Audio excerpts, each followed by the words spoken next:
Hey everybody, welcome back to Backlog Banter. I'm your boy Abram, joined as usual by Tucker Hazel and also the #1 Nintendo YouTuber himself, Botox Media, who I joins thought that was us. me. Unfortunately No. not. Damn it. Bo is rising to fame and we're dragging him down to mediocrity today to talk with us about Nintendo. Damn But good Nintendo today because we're talking about hold on, it might jostle my cords and I'll unplug my microphone if I try, but my Wii U gamepad is right here. We're talking about the Wii U. Implied prop comedy. Implied prop comedy. And here is what we're talking about in particular. Hold on to your hats. We're talking about what the Nintendo Switch can learn from the Wii U. But before we do, if you want to talk to us about Nintendo, you want to talk to us about movies, you want to talk to us about, I guess, Dragon Ball. Bo's got some Dragon Ball shit in the background. Join our Discord link as usual. Top of the description or down there. Like the videos. Ring the bell, subscribe to the channel. Leave a comment. That's good for engagement. Yeah, I left a comment on Bo's channel the other day saying, well, I guess the other day is kind of relative, but I left a comment saying, like, this is just engagement bait. I'll respond to you on Twitter. Thank you. Yeah. Do the same on our video, okay? I paid it forward, pay it back, okay? Yeah. It's like that. It's like that. Give a penny, give a penny, give a penny, give a penny thing. Comment on all our videos. Take a penny, take a penny, take a penny, take a penny. Yeah. That's my philosophy. I just take the pennies. I just dump the pennies into my wallet, and I'm like, Yeah. what? It says. Well, no one's looking. Today, we are talking about the Wii U era, this sort of ephemeral period of time for an equally ephemeral topic that is what the Nintendo Switch in this kind of generation of Nintendo can learn from the past. Because Bo is Mr. 3DS and Wii U. I have said many times in the past that I like old Nintendo more than new Nintendo because, of course, I do. I'm a geriatric man inside this youthful body.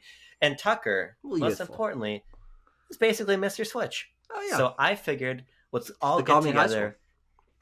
They literally did. You're fucking playing games like the commercial. All day long. I have probably an entire episode's worth of just me playing my Switch at school in high school stories. We'll get Did you that go on on a roof?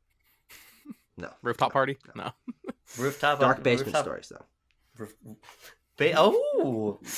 But let's save the basement stories for after hours. Maybe we should join the Discord to hear those. It's true. Let's get right into the topic, okay? I want to start myself, and I want to tee things up for you boys, and then I'll pass it off to you and take it in the direction you want. But I was recently talking to Kit Ellis and Krista Yang for a piece I wrote about Splatoon in Lock On Volume 5, which you should buy from lastlandcult.co.uk, plug for my own stuff. But in this sort of conversation we were having, we were talking about sort of these ephemeral but sort of noticeable things about that period in time that made Nintendo feel very unique. And I want to sort of delve into those because I don't think that you can really look at Nintendo's output on Switch in terms of games and really say that there's a whole lot they should learn from the Wii U era based on the game output, in my opinion.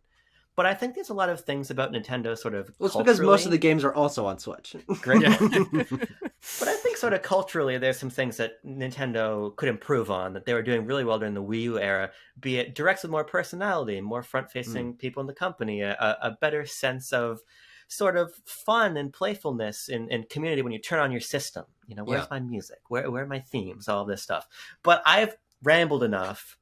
Bo, you're the guest. I want you to take the prompt wherever you want to take it. Yeah. The personality thing is actually something I had written down because I think that's one of the main things that's missing from this era. I kind of agree. Like, here's the thing. When you're in the Wii U and 3DS era, we all fucking hated it. But now that we're away from it, oh my god. It's so nostalgic. We all want to go back to it. And specifically the Directs. The Directs were so much fun. Obviously, the late Satoru Iwata, having him there, Reggie, Miyamoto even. And we don't really see these people anymore. Mm-hmm. And this is an issue Sony's having too, where they have no front-facing spokespersons, really. Or spokespeople. No Sean Layden anymore. No Andrew House. Xbox is doing a little bit better, but I think people are still clinging on to this thing with the Wii U and 3DS era. People are still making Reggie memes. So people are still making Iwata memes. People are still making all these memes about all these people, and they still have a connection with these people that haven't even been on screen in years. Yeah. We only see Miyamoto like every couple years. I think last year when he talked about Pikmin Bloom for fucking 10 minutes was the most we had seen of him in years, actually. And the Mario casting announcement. Of course. He was there for that. Yeah. His two big moments. Those are the two big moments in modern history. I don't even mean just Nintendo. I just mean like the Just culture ever. of the earth. So while yeah, you said it's hard for them to really take a lesson from the Wii U when the Switch is doing so well, I do think they need to get back to that. They need to have that personality again, even down to once again like themes on Switch and just like an OS sound and just like a flavor. There's no flavor with the Switch. The Switch has incredible games, and I'm sure in 10 years we'll be nostalgic for it or whatever and feel a certain way about it, but it definitely feels a little stale or kind of bland. Not much to chew on. Yeah, you know. I think that's the thing that I liked so much about Nintendo when I was first learning about it. It was very approachable to want to learn about what Nintendo was putting out because they had guys that were kind of fun and they had gimmicks and they had jokes in their directs when they were telling me about games that I didn't know the franchise of. I'd never played any in that genre even at the time because I was very limited in the games that I had played, but I was always interested in whatever was coming next, even if it was something I had no experience with, because there was this sense of fun and like it wasn't as rigid as some of the other press conferences, especially we were getting around that point in time, unless it's, like Ubisoft doing fucking Just Dance or whatever. Like those are the two kinds of fun that that the industry likes to have, and then you swing over to like super serious with like PlayStation's E3, where it's like we're gonna do a super serious orchestra for God of War. It's gonna be awesome. And those were like I was oscillating between the two. I'm like, oh, where should I really fall? But I think that the answer, as usual, lies somewhere in the middle, because I do think that what Nintendo did with the Switch that did appeal to me at first, though I have, like you said, Vel, grown a sense of nostalgia for the bubbly nature of the Wii U menus and the fucking Mii's running everywhere. I've got a nostalgia for that, but I think that leaving that behind and having something that's super clean and getting to where you're going focus was something I was very excited about when the Switch launched. I'm like, okay, there's not a bunch of buttons. There's not stuff for me to dig through. Everything is clear. It's concise. And it boom, boom, boom gets you where you're going, which is the games. But I do think that you can have that clean, more OS focused experience, which I kind of prefer with the Switch, but with the flexibility of themes and most notably presenting the games with a little more flavor in directs. But I think that'll have to come with time. I think the reason that Iwata and Reggie and these voices that we knew so well came to the forefront is because they had been there for years and they understood what Nintendo fans wanted, and it was like, oh hey, we're finally seeing them like put their faces forward. The people that are leading Nintendo now are much fresher on the whole with what Nintendo is, what the culture of Nintendo is, and I think that over time we might see them bubble up, but I wouldn't expect that for a while. And it's sort of a change in guard that like we lost that aspect because those personalities that had been so entrenched in Nintendo culture moved on or passed on or etc. Yeah, I mean the thing about it is that I can almost reframe what I'm saying as not what the Switch should learn from the Wii U, but maybe more what the Switch should just learn from the Iwata era in larger part, going back to. Obviously, he's been with the company for a very long time, but going back to the Wii when he was really saying, okay, something's got to change, right? Yeah. We got to figure stuff out. And I think where I disagree with you a little bit, Tucker, is that especially in the Wii U era, and this is sort of what Krista was talking about in part, is like nobody knew what to do because everything wasn't nothing was working, Yeah, true. Everything was falling on deaf ears, and they were literally at one point saying, buy Mario Kart 8, and fuck it, we'll just give you another game. I don't know, you want Pikmin 3? Sure, here's a copy of Pikmin 3, whatever. They were doing everything and nothing was working. They even tried the legendary double Yoshi Exploshi tactic, and look how well that worked out for them. Yeah, but I think the thing about it was... And no one tried that tactic for many years to come. And they still haven't. It's the sort of thing of... I don't think that they knew what they wanted, is that they were sort of willing to take the chance on something being wrong. Sure. And they were wrong a lot. A lot of that Wii U marketing is really awful, but some of it is quite fun, and even the bad stuff I think sort of illustrates a willingness to try. Sure. That is not present anymore. Yeah. But ultimately, what's really the point of trying when everything is selling, everything is making headlines with no real involvement, right? Yeah. From these people at the forefront.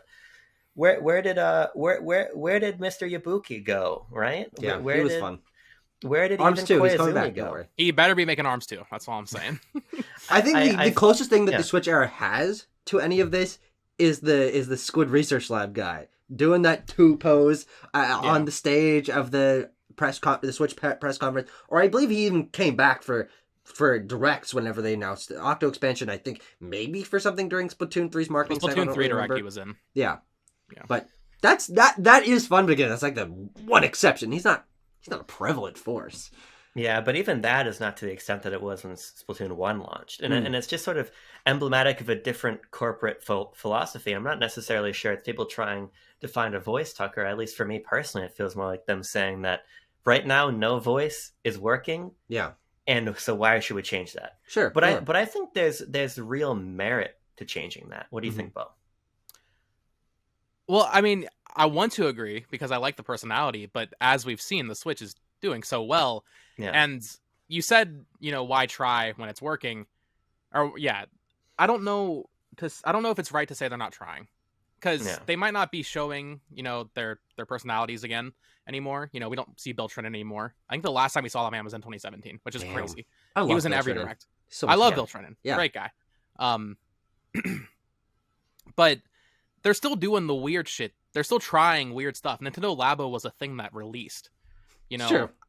So they still have that creative spirit.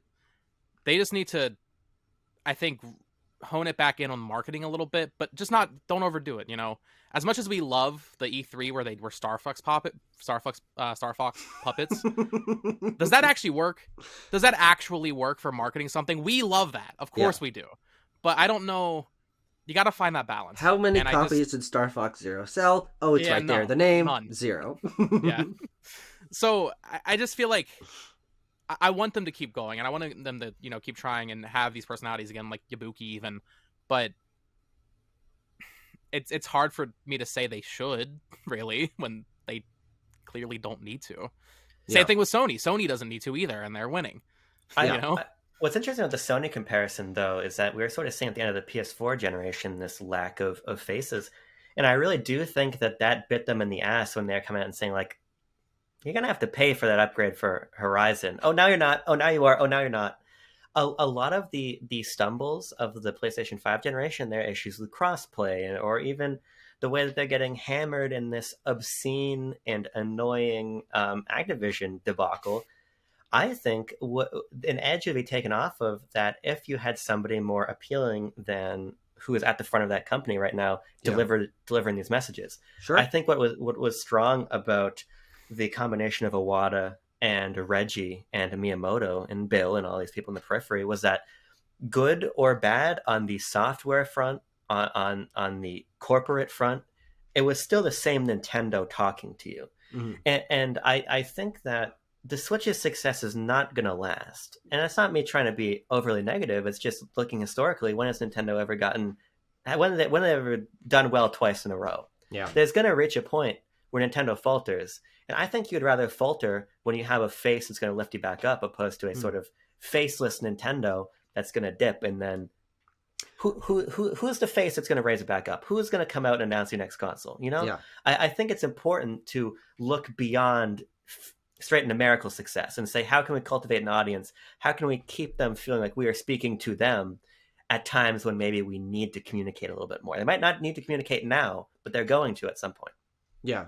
I think what's interesting about like having a face and that being like what's able to soften the blow of some negative and also bring up the positives is that, in my mind, of course it was Iwata, it was Reggie in that time, but I wasn't as honed in on announcements, on the culture of the problems and the strengths and weaknesses of each company at that time. But for me now, that's Phil Spencer for Xbox. And I think that he's the best face that the games industry has for one of the major threes. Whenever there is an announcement, I am curious to hear what Phil Spencer has to say about it. And he might be able to like even just butter over something, which it's all PR speak, but he is a personable guy. And even when they have to lay off 40 million people from Xbox Studios the other day, Phil Spencer's like, unfortunately, like, we don't want to do that, but yada yada yada. And my monkey brain is like, I like Phil Spencer, so it's okay that all these people got let off. And of course, I'm exaggerating, but that I think is exactly what you're saying, of someone that can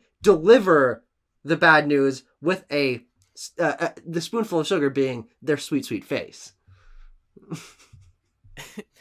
Yeah. It's also the fact that with Iwata and even Bill Trinen and all these people at the Treehouse and all these other heads of Nintendo, in the Wii U and 3DS era, just based on the skits they were making for the directs, and even just in how Iwata talked, you could tell these people love video games. Mm. You can tell Phil Spencer loves video games above all else. Yeah. Maybe even above managing a company. But Sony is He should put out more of those then. Yeah. Sony's definitely having the problem right now where Jim Ryan is the only face they have, and it's not a great face. I don't know if that man's ever held a controller. Yeah. You know? He famously has in the photo where he's holding it like this. Oh, yeah, gaming. Yeah. So, I just, it's nice when we see Miyamoto come out, but we haven't seen him doing anything with video games for a long time. Yeah.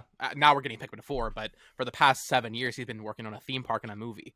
That's actually something that I want to draw a connection to, is because the reason I was saying earlier that I think I want them to wait a little bit for it to naturally bubble up and have there be fresher faces that represent the current state of Nintendo, but with more personality, is I don't think Miyamoto can be that person anymore or should be that person anymore. Because I look at Shigeru Miyamoto and I'm like, yeah, this guy shaped the games industry, he shaped modern culture, he shaped my life, he shaped all of our lives.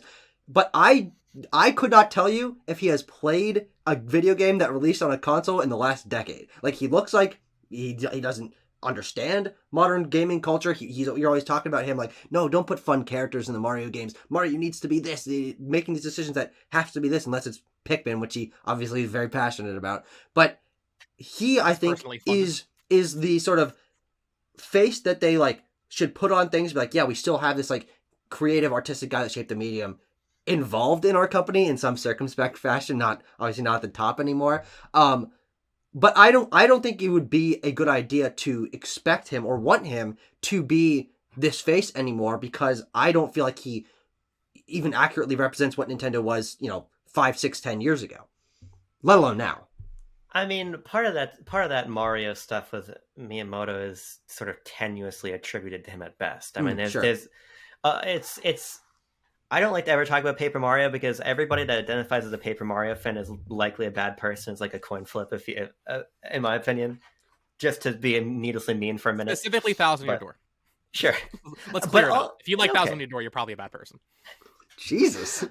But I think at the same time, Tucker, part of the problem is that the conjecture we might have around Miyamoto is because Nintendo doesn't really open the gates for him to talk more. Sure. Yeah. You think about like Sakurai, who is fantastic, and I think part of what makes Sakurai so cool is not only does he do those very endearing, or did he do those very endearing Smash Brother character breakdowns? Yeah, that's the best personality the Switch generation has had. Yeah, he does a Famitsu column, and he's posting to Twitter, and you see his cat, and you see his Xbox, and you see him talking about all the games he likes. Mm-hmm. And he's like, I played every Yakuza game 10 times, and my Minecraft world has 700 hours of play in it. Yeah, and I think Miyamoto could have that. They just don't give him the space to. But I think you're right on the whole, in that we are getting some interesting faces. Like Koizumi, it's not a young man. He's been around at Nintendo for a long time. He's responsible for like sneaking the Rosalina storybook stuff into Mario Galaxy, but it was cool at least seeing a fresh face. Yeah. Mr. Ibuki was a fresh face, and the Splatoon team was all fresh face developers. So I just think that you're right that there could be younger faces, but frankly, I'm just looking for any face, because even the older ones like Sakurai do posit something interesting. Absolutely, yeah. Now, what other topics do we have here? I've got one funny connection to draw between the Wii U era and the Switch era. Can I posit it? Go for it. Oh boy, can you? It's time to pause it. Everyone, warm yourselves up. It's positing time. Now, one of the funniest things about the Wii U and 3DS generation is a complaint, but also, I think, a strength when compared to what the Switch has, which is 2D platformers. It is a huge medium that every fucking series, every like 5 times a year, they put out 2D platformers, and it ran things into the ground. People are like, stop putting out 2D platformers, please. Don't make Chibi Robo a 2D platformer. Oh my god. Porting 2D platformers, everything falling into that same kind of a genre did feel a little bit shaky, and it has, again, as I said, notoriously become a meme. But I do think that there is maybe a sense of the Switch that they don't want games of similar types to cannibalize each other, and therefore don't put out many games within similar genres. The sports games are all in different genres. There's not another. They haven't tried another racing game because all they obviously Market Ducks keep selling and selling and selling. They could put out more 2D platformers. What is it? Some ports, Star Allies, Mario Maker 2. Like they I feel like are staying away from genres being too similar. Maybe because it was such a complaint then. But I do think that there is fun in the variety within genres that, even though I love the Switch and its variety, I think is its best strength and reason why this is currently my favorite Nintendo generation they've done. I do think they could allow themselves to dip their toes into trying similar genres for multiple franchises and letting their strengths bubble up as instead of the similarities. If that makes any sense. Make more 2D platformers, make more racing games, make more games within similar genres, and that would just like diversify things even more interestingly, I think. Thoughts, Bo? Brain.exe not working. No, I actually just made a video saying where the hell's Mario. Yeah. I completely agree. We need more 2D games, and you're right. The Wii U era, they completely ran them into the ground. I mean, Yoshi, Kirby, fucking all these things. We got like 2 Mario games, Donkey Kong, and then we got them again on Switch, but we haven't had any new ones. Yeah. And even just beyond the 2D stuff, you're right. We need more from we need more from other genres that aren't JRPGs. As someone who loves JRPGs, that is the common sentiment with every direct, is that there's too many JRPGs, there's too many tactics games. I love that stuff, but I can understand if you're like a Scrimblow, Bimblow, Splatoon fan, you might be a little annoyed. Mm-hmm. Yeah, there you go. So yeah, they definitely need to give back. Like, we're style savvy. Bring back style savvy. Where's my Rhythm Heaven? Give me these things. You know. Yeah, I think what's interesting about that is there's a couple things. I mean, the point about 2D platformers in particular is strange because 2D platformers for Nintendo are very lucrative. I mean, 2D Mario sells consistently. I mean, yeah. we're talking better than 3D Mario. Yeah, we're talking teens, if not 20 million copies. I believe like New Super Mario Brothers Wii is well over 20 million copies, but it might be 30 million. Holy shit! I didn't realize it was that high. Yeah. And then they kind of stopped, and it's unclear if it's a knee-jerk reaction to the sort of pessimism that sort of accumulated, especially on 3DS, as we got more and more and more of them. Yeah. But it's also important to note that it was on 3DS. And 3DS, by merit of the piece of hardware it was, I think opened the door for a lot more experimentation because smaller budgets, shorter dev times. Mm-hmm. By the second half of the 3DS's life, we were reusing assets to make a lot of interesting sequels, be it Robobot or which is great, or things that didn't work as well, like Triforce Heroes, which was at least interesting, right? There was room on a handheld where games cost less to make and to buy. True. Yeah. To dick around more, frankly, to put it in a crass way, as I like to. And I think we're seeing in part that developers are having challenges moving their games from handheld to Switch, and I'm talking about on a studio level. I mean, Game Freak is a pressing example of this, but we even look back to the beginning of the Wii U era, and we saw famously a lot of delays and things as Nintendo companies were scrambling to say, okay, how do I make an HD game now, right? Yeah. And I'm curious sort of when that whiplash is going to happen, because I would have expected by like 2020 or 2021 there'd be more 3DS feeling games on Switch, because those teams would have had time to really sit with the system a little bit. But I do think we're starting to get them in part, and Bo, we were talking about this on our predictions video, that a new Rhythm Heaven game to me seems quite likely, given that team has put out Get It Together and is now doing question mark, right? So I do hope that that's coming, and I do hope on the whole you're right that these smaller games, not only in terms of 2D platformers games being like smaller in scope, but I'm talking even small games like eShop titles come back, because that was what gave, I think, a lot of life to particularly 3DS, but also Wii U. Yeah. You know, you said we're waiting for these 3DS teams to kind of get ready to finally release an HD game. I would argue most of them don't exist anymore. At least a couple of them don't exist anymore, or Nintendo doesn't work with them anymore. Most infamously, Alpha Dream just doesn't exist. I think Arzest, are they even around anymore? The Yoshi's New Island team. I don't think they're doing much. Good Feel's doing their own thing now. Doesn't Arzest make the 99 games? Or am I no, that's Eureka. AR. Huh. They did Balan Wonderworld. Oh, great. Yeah. So They coded out Balan Wonderworld, So- so they're in a great place right now. it's funny. I was actually researching for a video, kind of a similar thing of like what franchises could come back on Switch that haven't come back yet. Yeah. And I mentioned Style Savvy half as a joke, but also I didn't know that was like a dedicated team since Sophia. They haven't released a game since the last Style Savvy, Yeah. but they still exist. Hmm. So Hmm.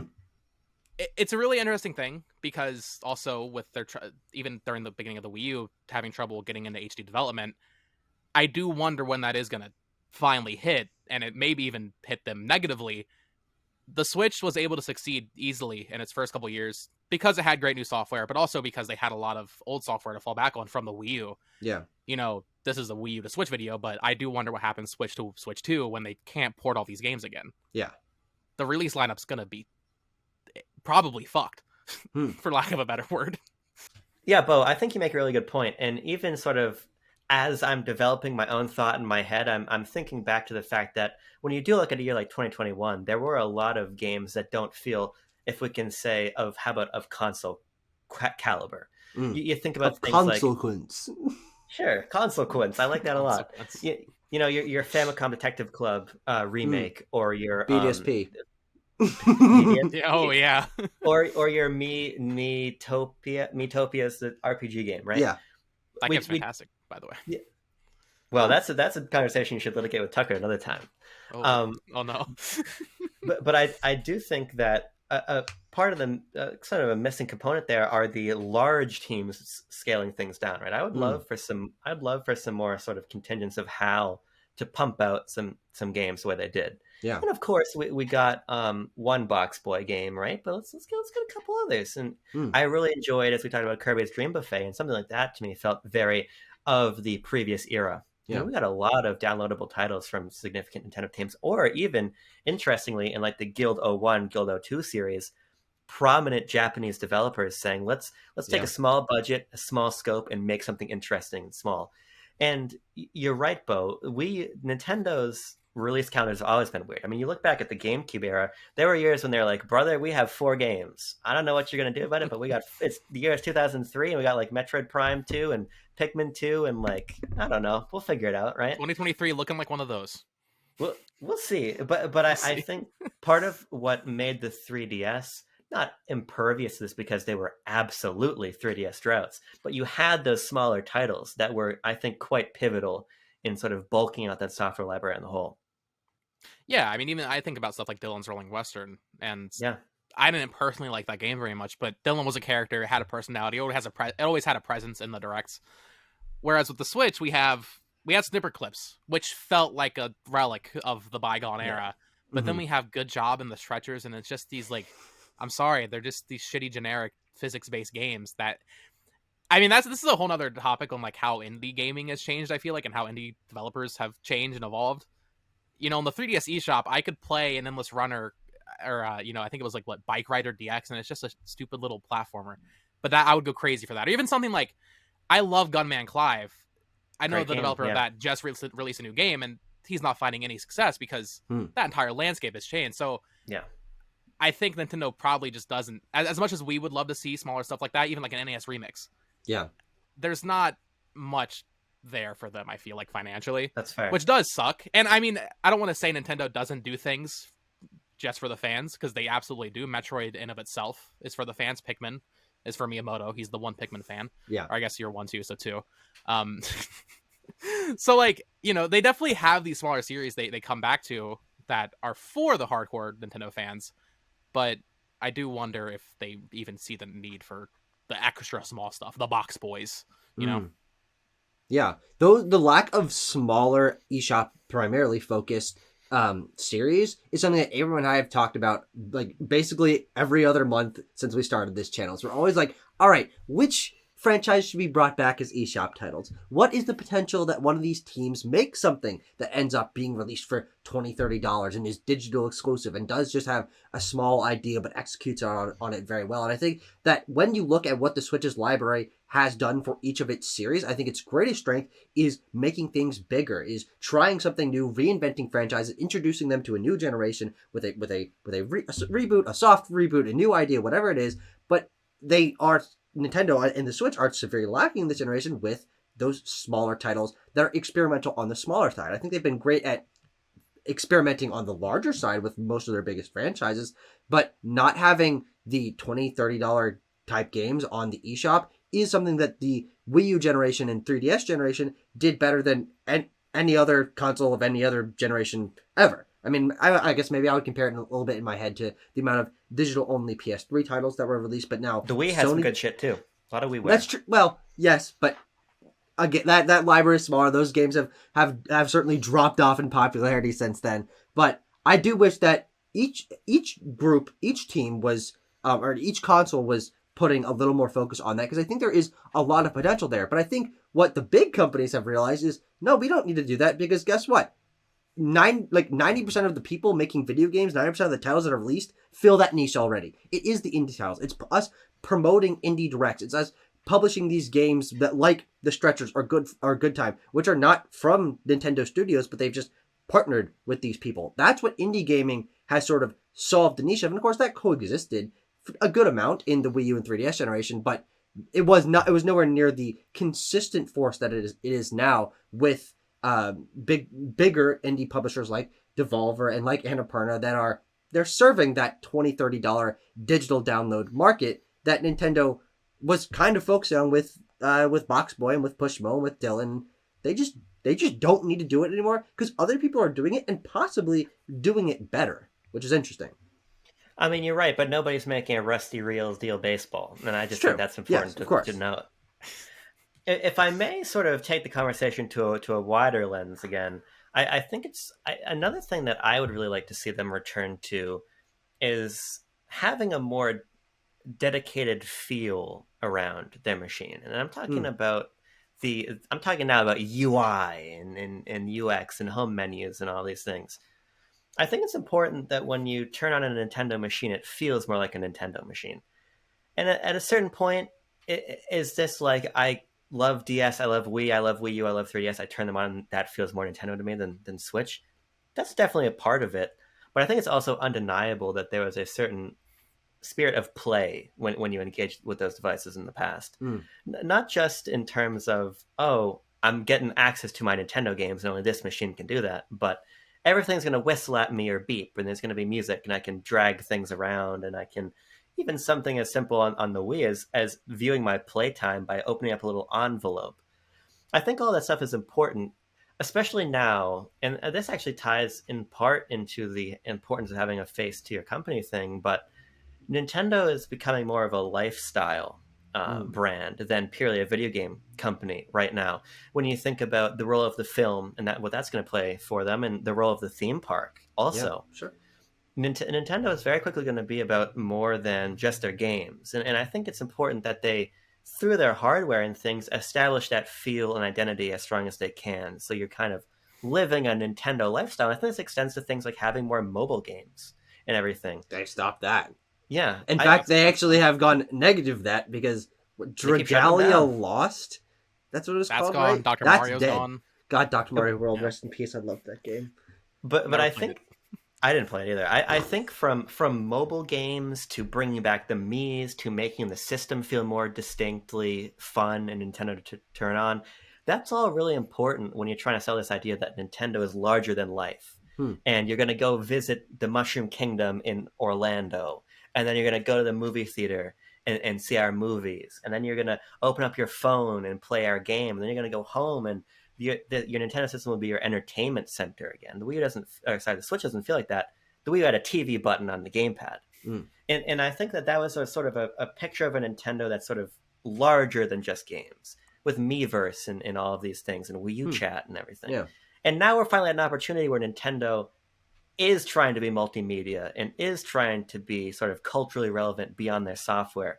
And I think their hardware and their general identity should reflect that more. It's interesting you say that, because I agree personally. I wish there was more personality to the Switch. I do think that some of the elements of those older consoles were obviously very charming. We were the generation that specifically grew up with specifically the Wii, and then moving into the 3DS, and we all had DSs, yada yada yada. But I do think that there is a little bit of difference in, like, you saying that they should have that or do need that to complete this lifestyle feel. But I just don't know if for the majority of people that's something that they look for in a game system. It was something that appealed to the casual market a lot with the Wii, with the DS, less so with the Wii U, or less so with the 3DS, even less so with the Wii U. But I do think that, like, game systems as a way to access games, the games are where Nintendo is putting their focus more, obviously, this generation than the console. And I think that for most people, that's perfectly fine. I think it's adequate, and if the games are great, which they have been pretty much across the board, that's more than adequate. That's what they're looking for out of game system. No one else is doing what Nintendo did in those past generations, not even Nintendo, and I would say not because I prefer it, but because I feel like that's just the way that technology has trended. That's what appeals to people more so in the modern day is clean UI, getting in, getting out, getting to what your content is, not dealing with the bubbly nature of having Mii's running around on the dashboard of the Wii U. I think that kind of appeal is just lost to the majority of people, to be honest. Because Let me suggest this, and then I'll let Bo in. But this is such a good point; I have to get it out. Okay. And I want to draw a parallel to Apple, because I think you're right to an extent. But what's interesting about Apple is they literally hired a guy to figure out how much air should we put into this iPhone box, so that when you take the lid off the box, it slides out at the perfect speed to give you this feeling of the unboxing being correct. yeah, You think about what it means to open an Apple product. You think about what it means to set one up. You think about what's communicated when you wear an Apple Watch. Why do people buy an Apple credit card? Not only because the Apple card is connected to their account, but because it looks sleek. It looks like an Apple product. yeah. There's a certain status and culture and ecosystem that you curate. And I think that in the past, Nintendo is actually better at doing this. I mean, you look at the Wii and DS era when they were doing well. You think about the ways that the Wii and DS could talk to each other. It was not used a ton, but you could download certain demos from your Wii to your DS with, like, the local communication. You would go to GameStop and you would get, like, the holiday catalog of Nintendo titles, and you'd flip through that, and that was very on brand. And there was just all of these things that coalesced in the Nintendo ecosystem that felt distinct. And maybe, Tucker, to your point, the solution isn't to make the UI really busy, Yeah. but I think part of the solution is to make the UI more distinct. Sure. Because I do think Nintendo is a very Apple or Disney style company, and those are companies that pay very close attention to detail to how all of their products sort of exist, and they find ways to make their brand larger than their singular product. And I think that that's something Nintendo should be paying attention to when they're starting theme parks and starting films and all this stuff. What do you think, Bo? Well, it's unfortunate because I didn't know about this until recently, but there are a lot of remnants in the Switch UI of that bubbly personality. You know, even like down to the lock screen when you press the buttons, it makes like little boops and bops. But I recently found out that there's actually eShop music. There is eShop music that they composed and did, Really? and it's data mined, yes. And that's just not there. So I wonder what happened pull that late, up. I want to late listen in to development where they were just like, no, we're not going to do this. Because you're right. I think Nintendo has always kind of viewed themselves as Apple. I think they've always felt that way, back to the Wii especially. Yeah. But they aren't. They want to be, but I really don't feel like they are. So they need to find a way to, I don't want to say the Switch isn't a high quality product, but you need to have that personality to an extent. Apple's a very, they make sleek devices, but they have a vibe to them. Yeah. You need to have that, even though it may not help you in the here and now.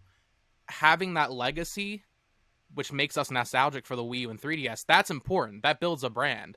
It's what I was talking to my girlfriend about recently. We saw, I don't know what logo we saw. I think it was the Rite Aid logo. It's super like modernized, like modern logo design and all that stuff. People aren't going to have affections for these brands anymore. I feel like every brand is kind of setting itself up for failure in 20 years when people don't have like, oh, I remember seeing a commercial about that, So with Nintendo kind of going for this more sleek, bland approach with its, UI and all this, they need to fix that, I think, Yeah, I will agree, but I will also push back against that slightly. Again, not because I personally agree. I would love Nintendo to have more personality, but I do think that this perspective that we're talking about here of it feeling bland and sleek and maybe they need to change it, I think a is a symptom of that's the era that we're living in. I think once we get Nintendo's next system, and there are minor changes, because of course there will be, it'll be another system. It will probably have a different name. It'll probably have a different UI. Of course, they don't usually carry that stuff over unless it's specifically a Switch 2 and they're like really trying to carry that vibe forward. I think there are elements of this generation that will feel more distinct once we're removed from it. And I absolutely feel that when I'm looking back in 20 years and the Switch generation, who knows if it'll still be my favorite? I have no fucking clue. But if it is the one, because I think it will be, a generation that I have a lot of nostalgia for, and I'm not going to be thinking, oh, I don't remember the UI. I'm going to be thinking that moment of opening up the box and sliding on the Joy-Con for the first time and seeing the little thing go click on the side, and the identity of what the 1-2 Switch commercials of them having the parties on the roof, and each of the games like supporting multiplayer in some way, and each series trying to take a step forward. That to me is what Nintendo's identity is in the Switch generation. And I absolutely do think there is a strong identity to that. I think that with Odyssey and Breath of the Wild and open world Pokemon and larger scope Fire Emblem and 3D Kirby and all these franchises that are taking steps forward, that is what the Nintendo's identity is now. And that combined with the portable and handheld and home console nature of the Switch. Like, these are things that are part of the ethos of Nintendo currently.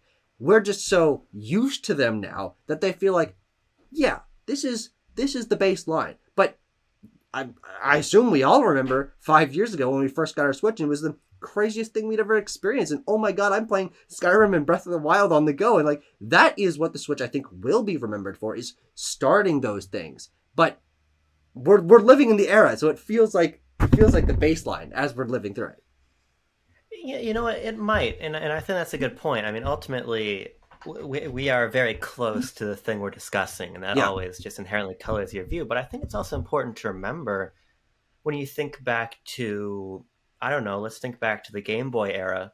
You remember the software, but in large part, you remember how Nintendo marketed things in the 90s. That was a very distinct period in time for video game marketing, be it Nintendo or Sega. Or you think about something like the GameCube. What's iconic about the GameCube beyond its library is that intro logo, the startup of the GameCube, that sound, that animation, right? Mm-hmm. And I do think that stuff is important. Yeah. And the Switch was conceptualized, in my opinion, and this is contrary to what you were saying, Tucker, but I think it was conceptualized to have as little intrusive identity as possible.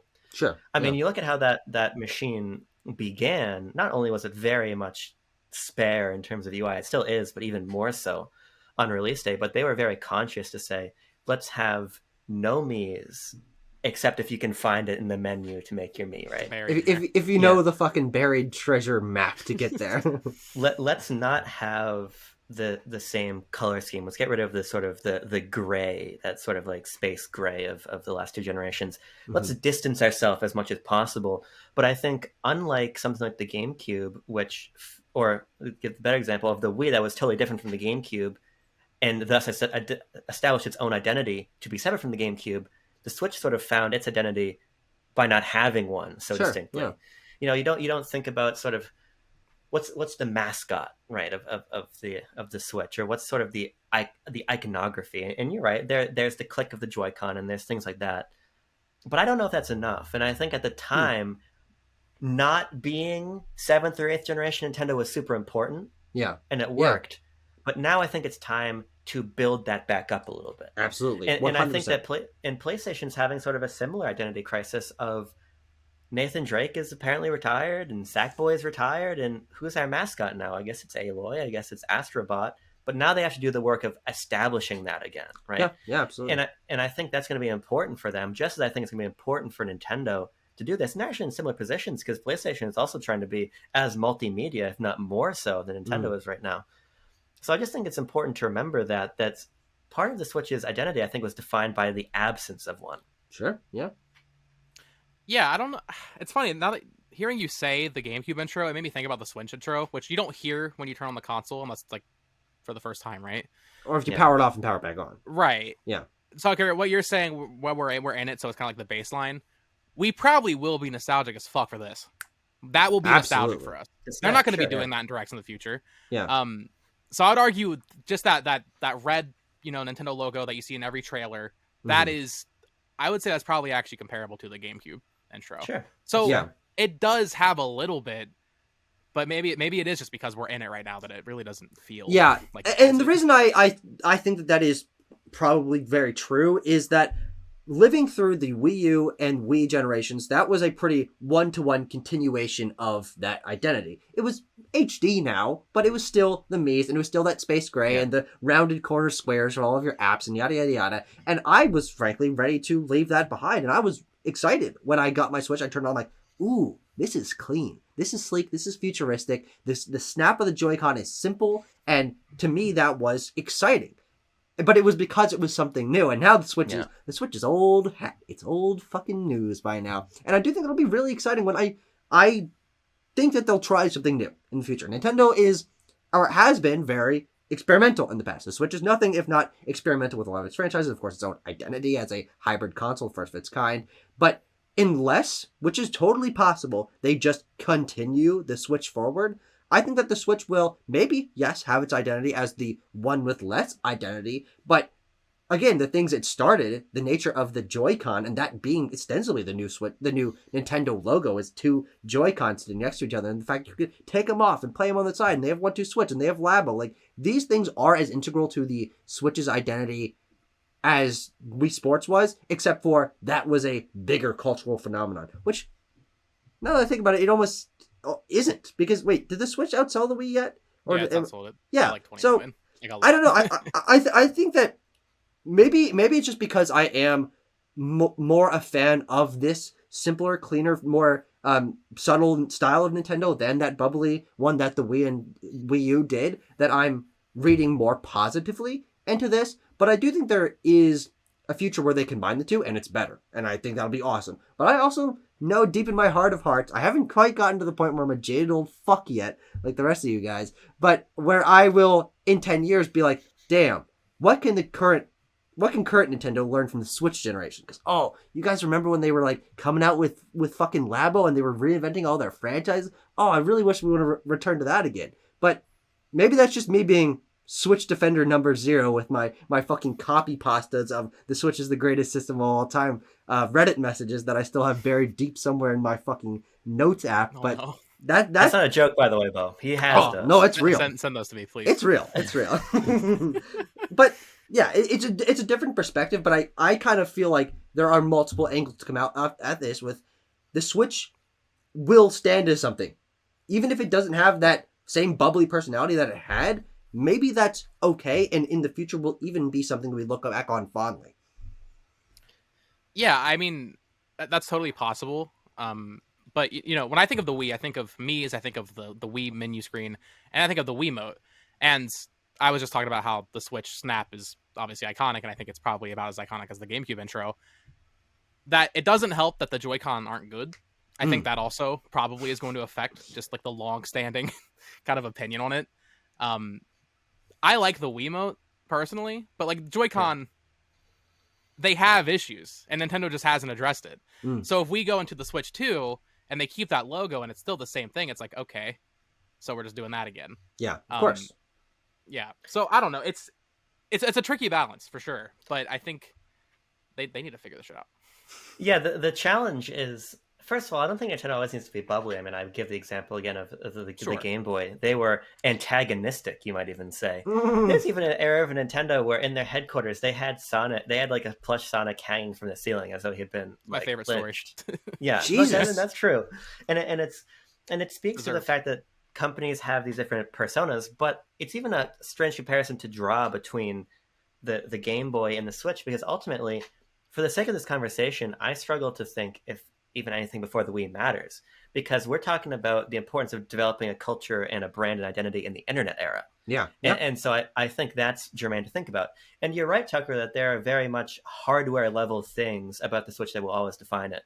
Yeah. But ultimately, even that logo is directly connotated with the hardware. When you True. think about the Wii U and Switch, a lot of that identity moves beyond the hardware. The Switch, the Wii, the Wii U, the DS, the 3DS all have a hardware gimmick, Mm-hmm. but their culture was not solely defined by it.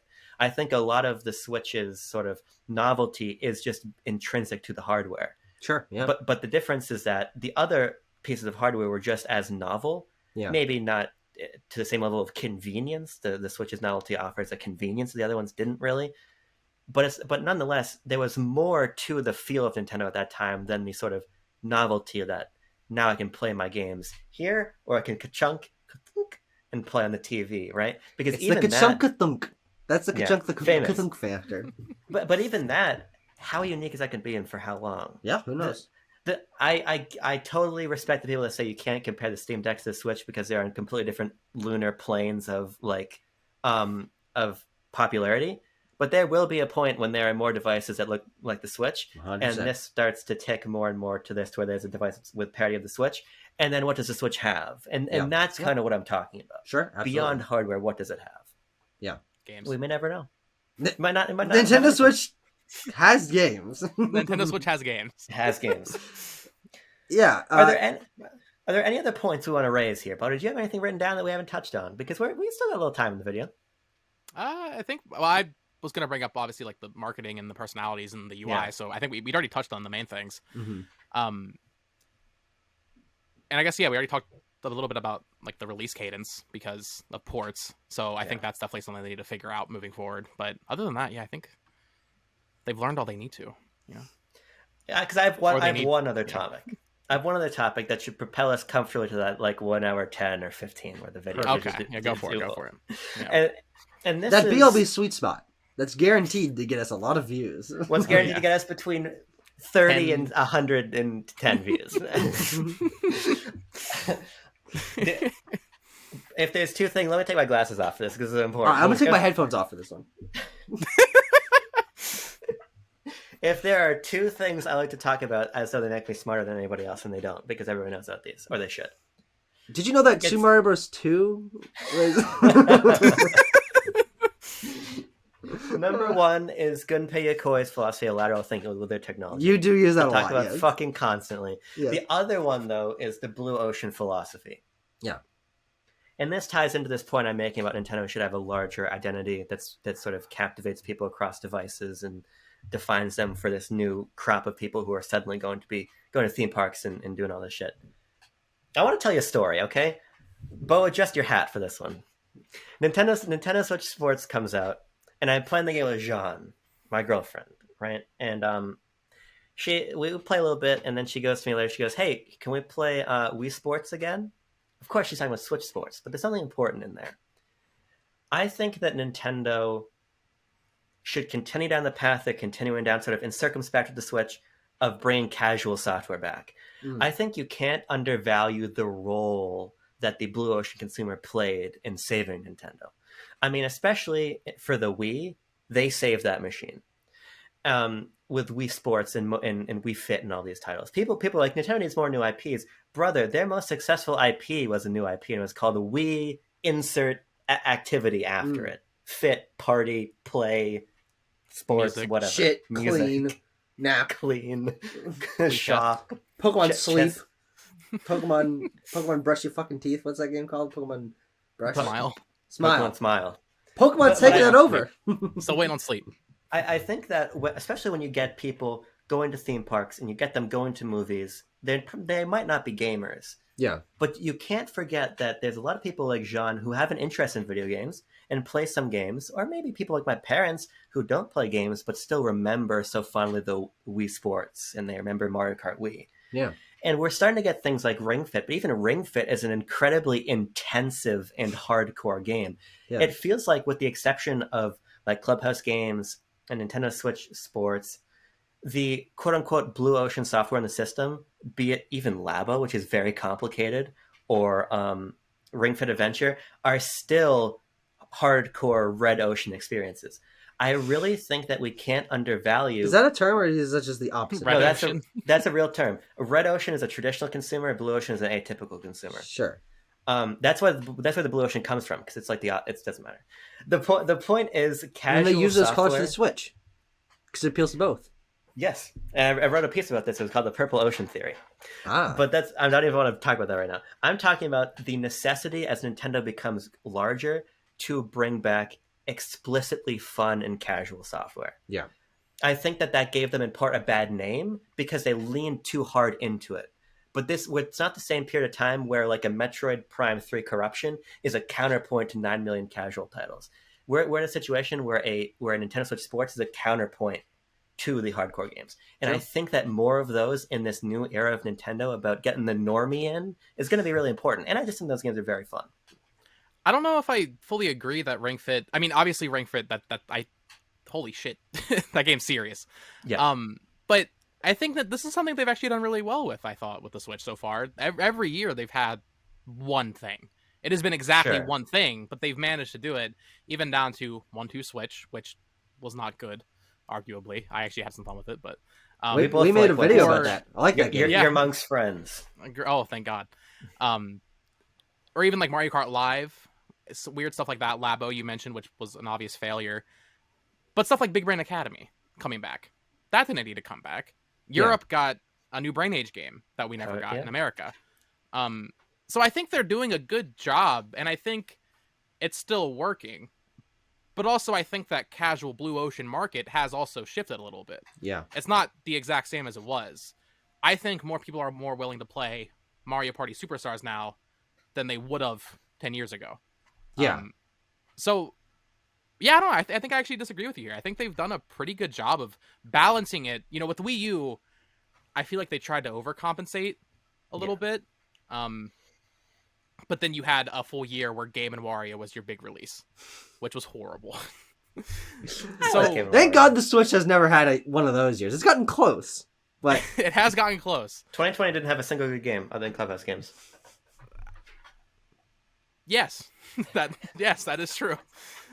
Absolutely. Or even something like Animal Crossing. That's a great example. People fucking love Animal Crossing. I feel like it isn't just, oh, you need to have a stupid little party game anymore. And they still have those party games.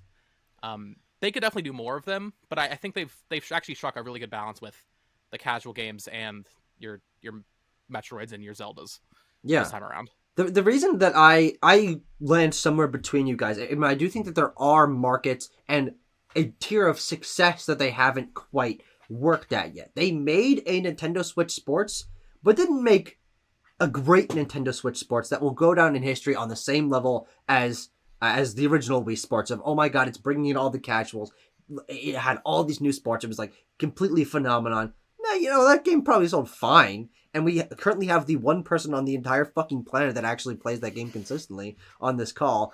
But that's not good enough, quote unquote, to what you're saying of appealing to the person who doesn't play video games. But I do agree with Bo in that the idea of the Blue Ocean software has shifted so radically since people did get Wii's and they did start playing video games with Wii's, and that got them into the concept of playing video games. And Nintendo has recaptured a solid amount of that market nowadays. The Switch is definitely the most accessible, family-friendly Blue Ocean system out there. But also, what Blue Ocean means has, as Bo said, shifted. People who are less casual gamers aren't 80 years old nowadays, because those people can't even like hold a video game in their fucking geriatric hands. That generation, and I'm not joking, that generation is genuinely dying off. And people who are older now, who are 65, they might have grown up having an Atari, and that's a video game. Okay, so now they don't need to like have the concept of video games fucking introduced to them by the Wii of, oh, this looks like a TV remote, and my fucking cancer-addled brain can understand that concept. But this Switch... Chill, bro. It ain't that serious.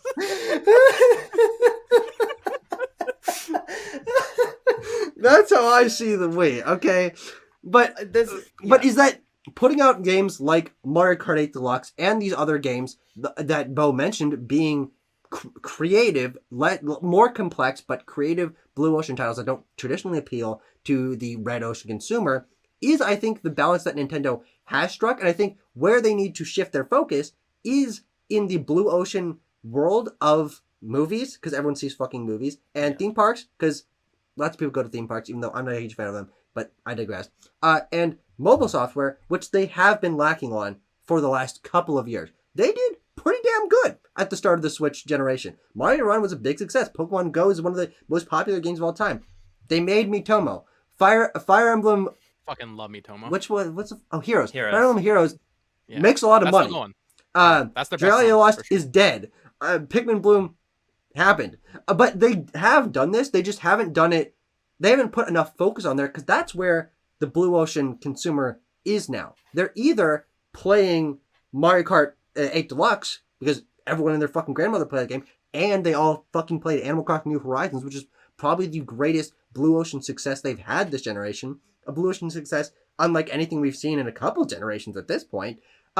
Or they're playing mobile games, or they're only tangentially a gamer now. I just think that the goalpost has shifted.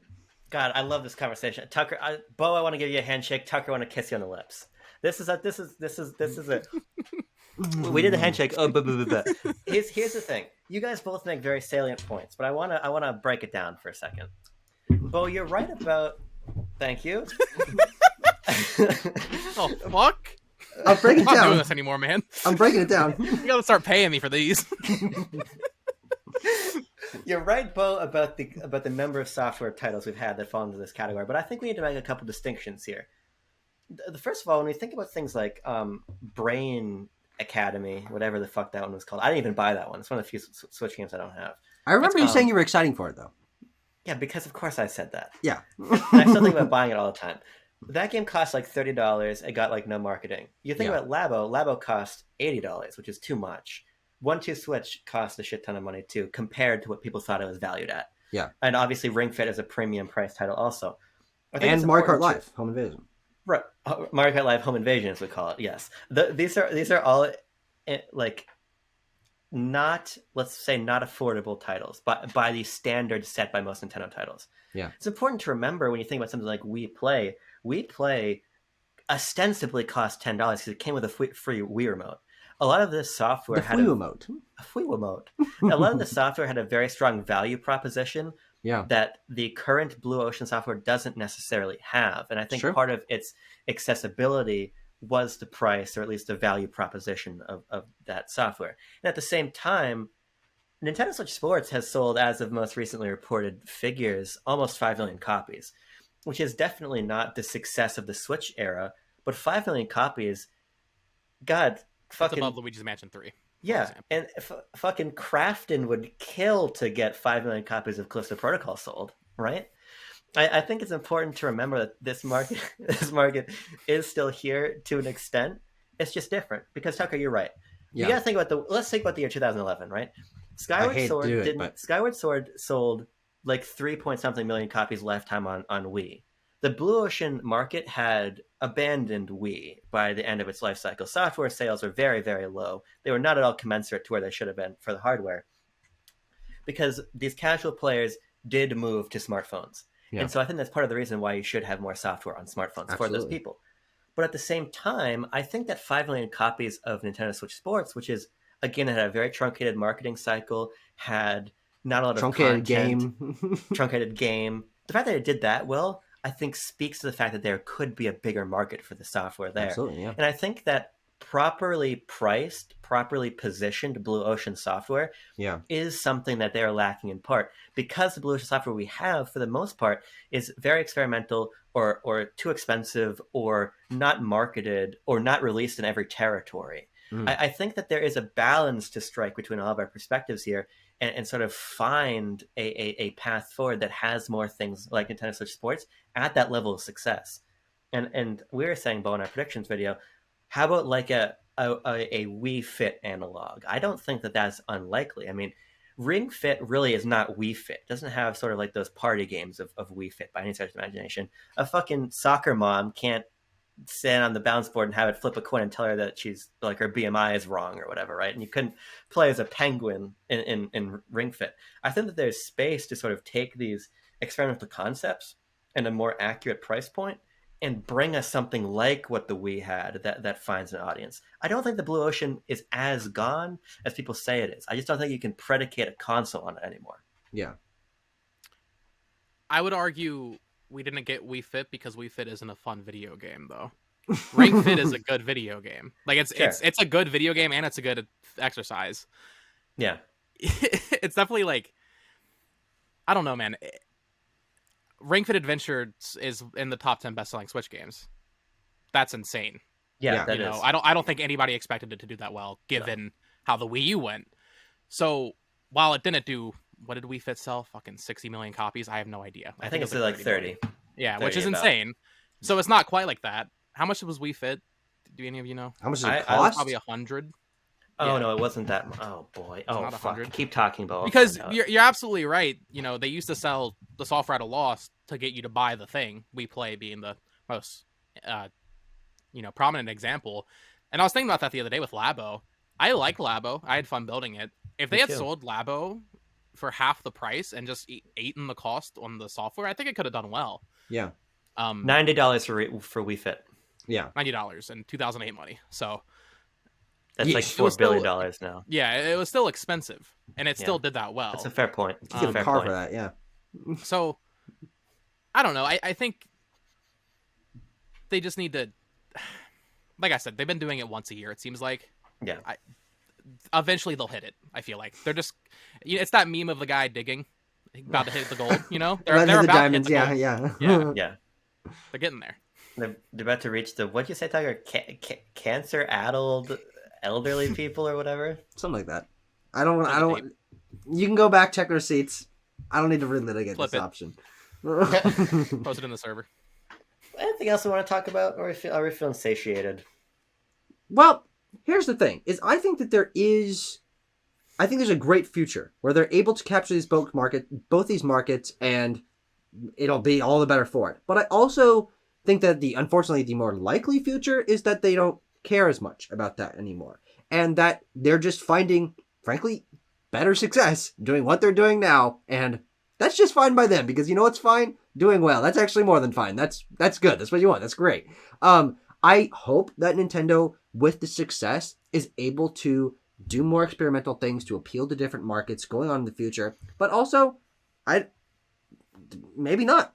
And if they don't, maybe that's also just as good, because it's might do even better than what they did before. But we also had the Wii generation, which I think is, for me, why I'm not jonesing for there to be a Blue Ocean push for the Switch, because again, that definition has changed, but we also already had that. And I don't think it's necessary to try and reach to recapture it, because frankly, I think that's what they've done with a couple of these titles, like Brain Age and like Brain Academy. Like, these are half-assed versions of games that they made simply because they appealed to the people that they appealed to on the Wii and the DS, and it didn't work for them because the games aren't that great. They probably weren't that great, and people were just, frankly, it appealed to them because of the novelty, because it was new, because it was fresh.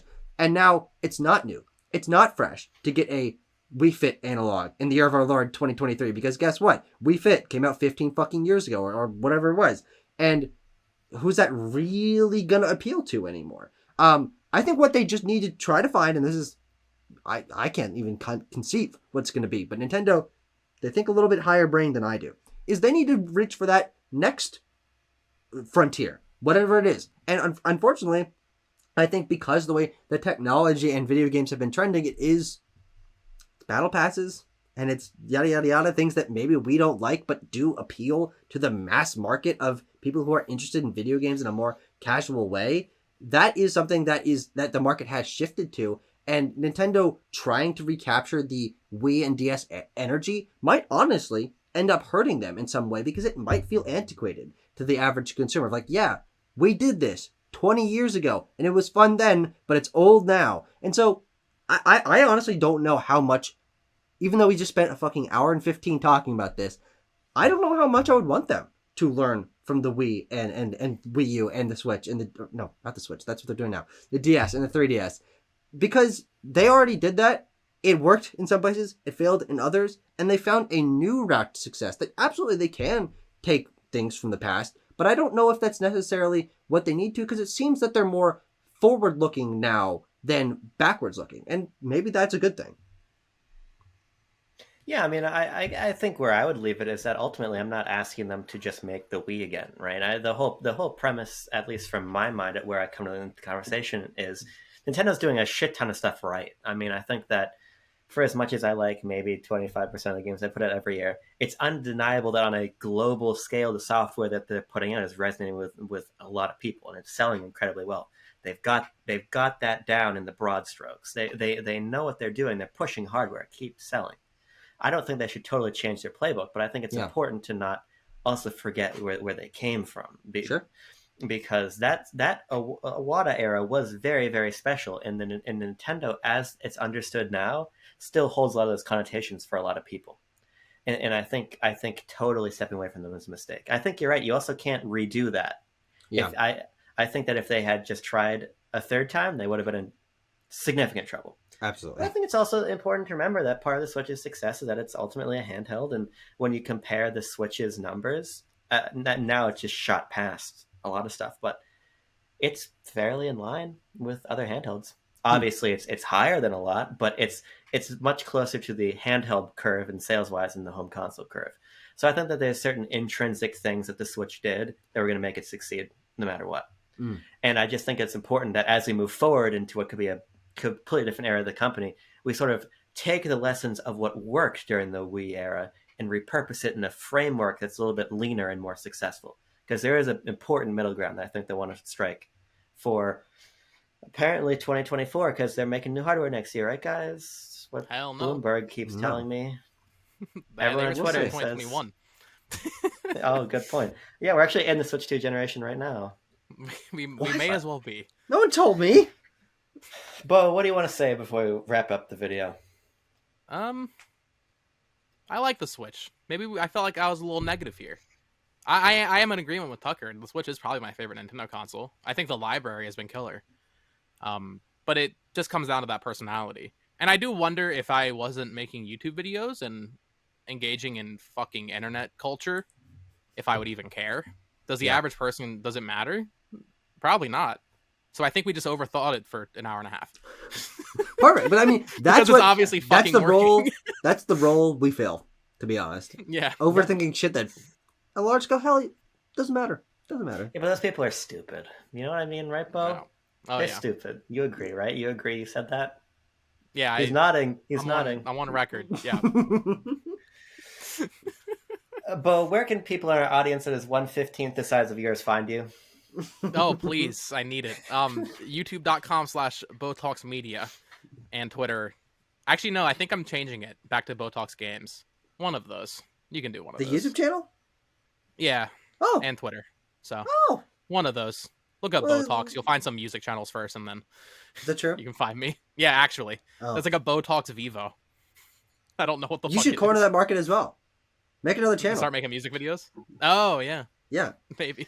If you roll your mouse over my little window on Squadcast, you'll see that I'm named Abram Talks. Oh my Media God. For the purposes of this discussion. That's good. Yeah. It's a classic name. But yeah, Twitter, YouTube. Follow me there.